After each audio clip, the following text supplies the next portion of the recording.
The voicemail was only 7 seconds long. It wasn't loud. It wasn't threatening. But it said my name, in my mother's voice, and my mother had been dead for 3 years. I was living alone in a rented house in Ohio, a quiet suburban neighborhood where nothing ever happened. The house was cheap, almost suspiciously so for its size. It had 2 floors, a basement, and an attic that the landlord claimed no one had used in years.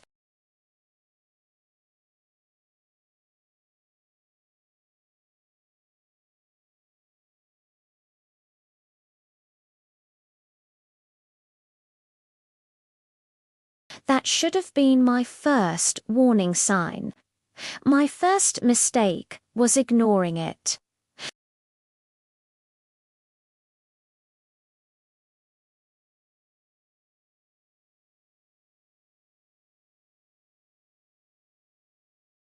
There were no strange noises, no flickering lights, no shadows dancing in the corner of my eye. I actually laughed at myself for being so spooked by the landlord's strange warning. It felt ridiculous, like something out of a cheap horror movie. Ohio was boring, and that's exactly why I had moved there. I wanted quiet. I wanted peace. And for a little while, I got it. I settled in, unpacked my boxes, and started to feel like this could be home. Then, on a Sunday night, everything changed. My phone rang at exactly 12:43 a.m. The screen flashed unknown number.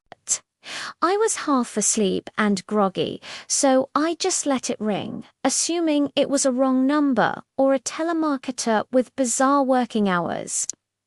A moment later, a voicemail notification popped up on my screen. Curiosity got the better of me. I pressed play. A soft voice filled the silence of my room. "Sweetheart, why won't you come upstairs?" My blood went cold.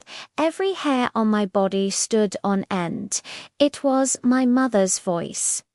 Unmistakably hers, the same gentle tone she used when I was a child. The same softness, the same slight, almost imperceptible tremble at the end of her sentences that she always had. My heart was hammering against my ribs. It couldn't be. It was impossible. I deleted the voicemail immediately, my fingers shaking.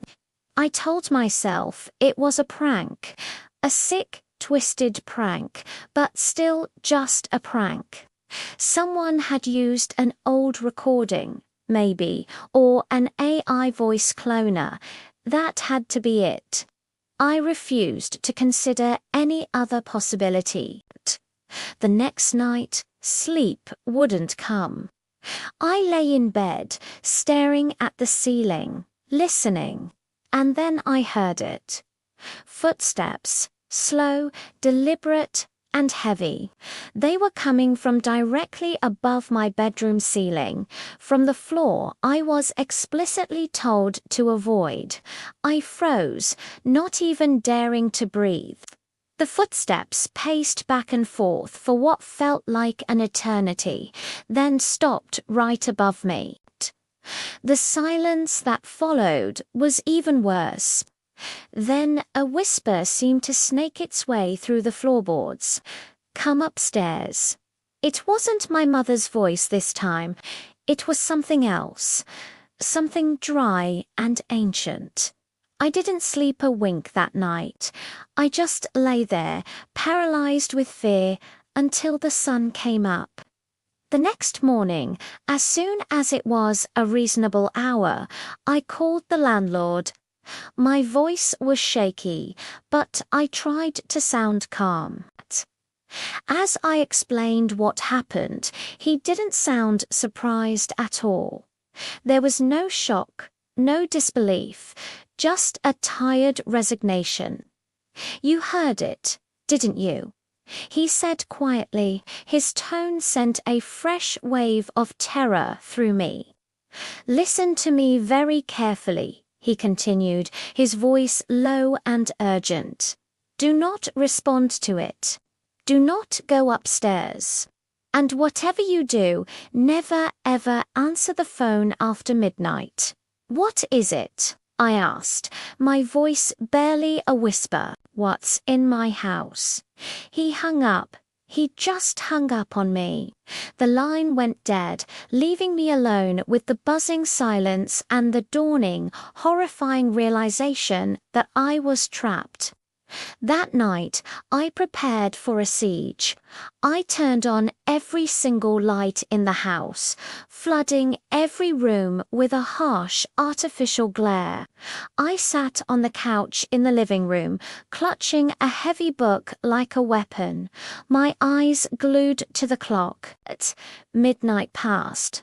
Then 1 o'clock. The house remained silent. A sliver of hope began to grow. Maybe it was over. Maybe I had imagined it. At 2:06 a.m., my phone buzzed on the coffee table. Another voicemail. My hand trembled as I reached for it. This time, it wasn't my mother. The voice that came through the speaker was my own. I was crying. No, I was sobbing, begging for help. "Please, I'm trapped up here. Let me out." I dropped the phone as if it were red hot. It clattered to the floor, and seconds later, the whisper came again, but this time it wasn't from upstairs. It was right above me, as if the thing was lying on the floor, its mouth pressed against the wood. Time is running out. Something inside me snapped. The fear was still there, a cold knot in my stomach, but it was mixed with a desperate need for answers. I couldn't live like this.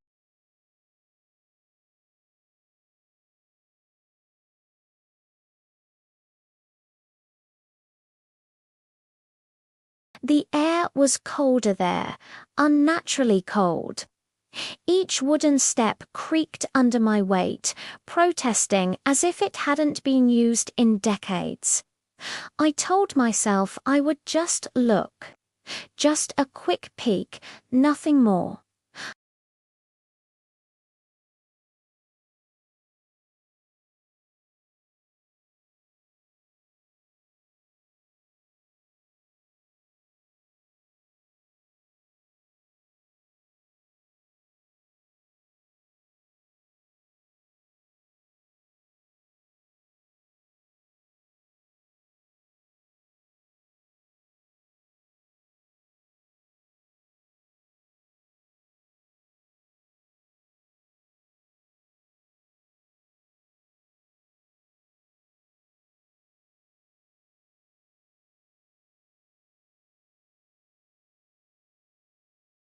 In that exact moment, my phone rang again, its vibration buzzing violently in my hand.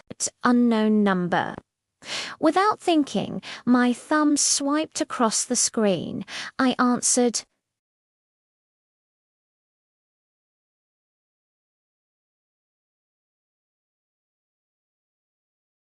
The door in front of me swung open on its own, revealing a dark, dusty room.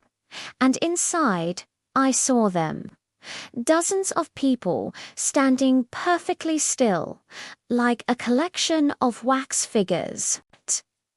Their eyes were hollow and vacant, their mouths all slightly open. But the most terrifying part, every single one of them looked exactly like me. Different versions at different ages, some with different clothes, some with visible injuries. But all of them were me. One of them, a version that looked a few years older, stepped forward from the silent crowd. His voice was flat and devoid of emotion. "You have two choices," he said. "You can replace one of us, or you can stay and join us." Before I could process the words, the door slammed shut behind me with a deafening boom, plunging me into darkness with the silent crowd of my own faces. That was 3 months ago. The house is quiet again now. The landlord found a new tenant last week, a young man just like me, looking for a cheap, quiet place to live. I see him sometimes moving around downstairs. He seems happy. For now, tonight at exactly 12:43 a.m., his phone will ring. He probably won't answer. And a few moments later, from my place upstairs, I'll start whispering. Thanks for listening. If you enjoyed this story, don't forget to hit that like button and subscribe for more chills. See you in the next one.